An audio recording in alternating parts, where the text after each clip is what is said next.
En Italie, après Noël et le Nouvel An, une autre fête attend les enfants, et elle ne vient pas avec un traîneau tiré par des rennes. Elle vole dans le ciel sur un balai, porte un vieux châle élimé et cache dans son grand sac des sucreries ou du charbon.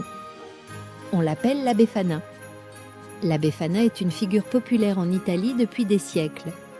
Son nom viendrait du mot Epifania. L'épiphanie, célébrée le 6 janvier, jour où, selon la tradition chrétienne, les rois mages rendent visite à l'enfant Jésus. La légende raconte que sur leur chemin vers Bethléem, les rois mages demandèrent à une vieille femme de les guider. Elle refusa, disant qu'elle avait trop de ménage à faire. Plus tard, prise de remords, elle partit avec son balai pour les rattraper, emportant des cadeaux pour l'enfant Jésus. Mais elle ne les retrouva jamais. Depuis, chaque année, elle vole dans le ciel la nuit de l'Épiphanie, laissant des présents aux enfants sages et du charbon aux enfants désobéissants. Visuellement, la Befana ressemble à une sorcière, un balai, un nez crochu, des vêtements usés, un grand sac sur le dos. Mais contrairement aux sorcières maléfiques, elle a le cœur bon. Elle symbolise la sagesse et la bienveillance des aïeuls, même si elle garde ce côté malicieux qui fait trembler les enfants. Dans la nuit du 5 au 6 janvier, les enfants italiens accrochent une chaussette près de la cheminée ou d'une fenêtre. Si l'enfant était sage, la Befana y glisse des bonbons, fruits secs, chocolat. Si l'habile a été vilain, il trouve du charbon. Aujourd'hui, le charbon est souvent un bonbon noir en sucre. Une manière douce de rappeler la tradition sans effrayer les plus jeunes. La Befana n'est pas qu'un mythe raconté aux enfants, en Italie, elle est célébrée partout, surtout dans le centre du pays.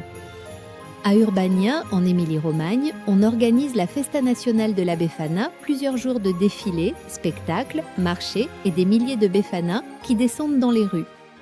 Dans certaines villes, elle arrive en tyrolienne depuis un clocher ou descend en rappel le long des murs d'un palais, sous les applaudissements de la foule.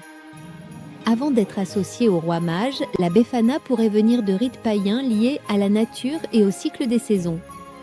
Elle incarnerait l'année vieillissante qui disparaît et apporte les graines et bénédictions pour la nouvelle année.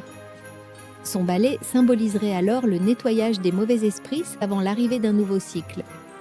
En Italie, elle reste un personnage adoré des enfants.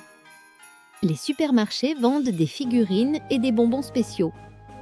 Les familles racontent que son histoire à voix basse pour que la magie opère chaque année.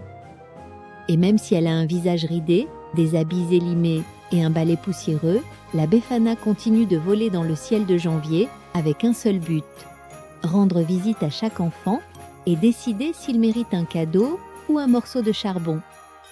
Si cette légende italienne t'a plu, abonne-toi pour découvrir les mythes et traditions de l'hiver à travers le monde.